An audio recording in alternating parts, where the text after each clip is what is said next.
My name is Dave, and my story matters.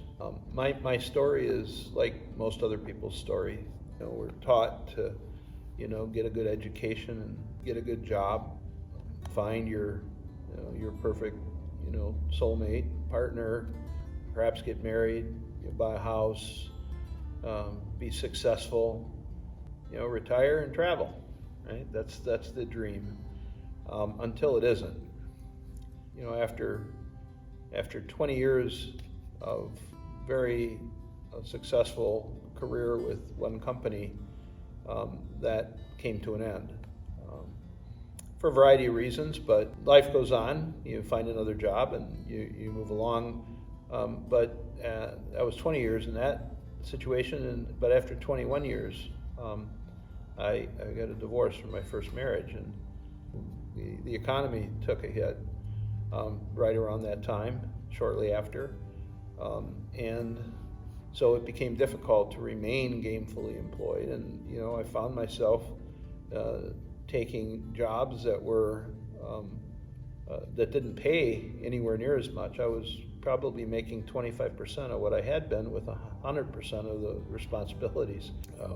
The house goes into foreclosure, you end up filing bankruptcy, and if you can't turn it around, what happened to me is I wound up homeless. And so, I wound up sleeping in my car in a shopping mall parking lot and grabbing breakfast at a local hotel, kind of coming in the side door. But at the end of the day, I did find a new job, and I hadn't been there too terribly long, and I learned that trust is very important.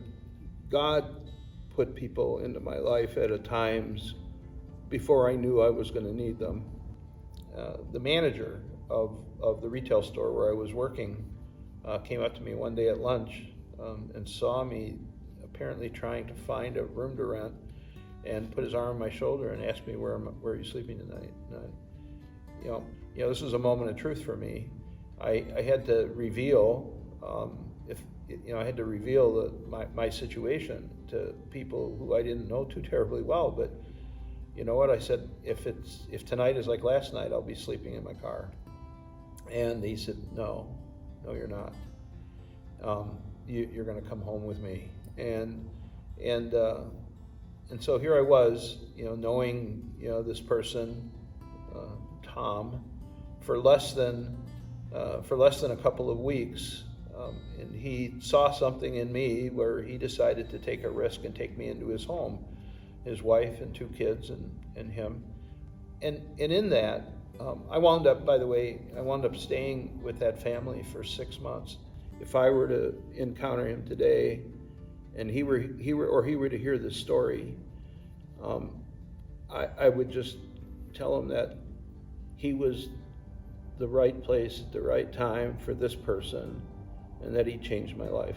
It's important, for people that are having difficulty, that they feel that friendliness or that warmth or that acceptance, from us, because we don't know what they're doing. We don't know what's happening to them. We don't know if it's personal problems, if it's job problems, if it's family problems, if it's health problems. Just accept people at face value.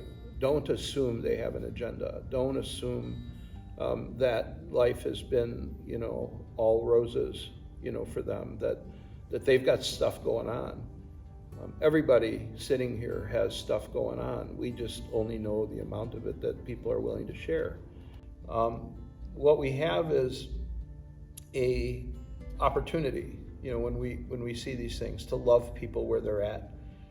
Not just accept them, but just love them where they're at. In 1 Peter chapter 3, it says to be like-minded, be sympathetic, love one another, be compassionate, and humble. It's the whole pay it forward mentality that I never really understood at the time. But after he had helped me, I found myself in situations where I could help others, and it's just an amazing feeling. And I can tell you that has been transformational. for me. My name is Dave, and this is my story.